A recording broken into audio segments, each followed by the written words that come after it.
আসসালামু আলাইকুম রহমতুল্লাহি ওয়া বারাকাতুহু। হিলফুল ফুজুল ট্যুরস অ্যান্ড ট্রাভেলসের পক্ষ থেকে হাজিরা এখন পবিত্র বাইতুল্লাহে যাবেন তাওয়াফের উদ্দেশ্যে। পর্যায়ে বক্তব্য রাখছেন দিক নির্দেশনামূলক হজযাত্রীদের উদ্দেশ্য করে হিলফুল ফুজুল ট্যুরস অ্যান্ড ট্রাভেলসের সম্মানিত স্বত্বাধিকারী হাফেজ সাবির ইসলাম। ইব্রাহিম খলিলকে আমাদের জাতির পিতা উনি মা হাজেরাকে রেখে দিয়েছিলেন না, সেই জন্য সাফা মারোয়া জমজম কূপ হয়েছে না।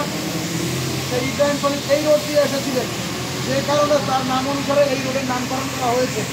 আলহামদুলিল্লাহ বলি আমরা এখানে আসতে পেরেছি। আলহামদুলিল্লাহ। আমাদের এখান থেকে সর্বোচ্চ 400 মিটার হবে এই খাবার মূল জায়গাটা, সর্বোচ্চ 400 মিটার। এখন আমরা যাবো পা দিয়ে পাঠ করতে করতে। আমরা অনেক আলোচনা শুনেছি, আমরা কোন দোয়াটা করব সবাই কি মনে মনে ইরাদা করেছি? কারণ কাবাঘর চোখে দেখার সাথে সাথে যেই দোয়া করবেন ওই দোয়া কবুল। সুবহানাল্লাহ বলবেন না? সুবহানাল্লাহ। আমাদের 100টা জিনিস দরকার। কয়শোটা জিনিস? কার কাছ থেকে? আল্লাহর কাছ থেকে। কিন্তু 100টার মধ্যে 1 নম্বরে যেটা দরকার ওইটা চাইতে হবে। পারবেন তো? আমার কাছে চাইলে আমি দিতে পারবো, আমি আপনার কাছে চাইলে আপনি দিতে পারবেন। আমাদেরকে দিতে পারবেন কে?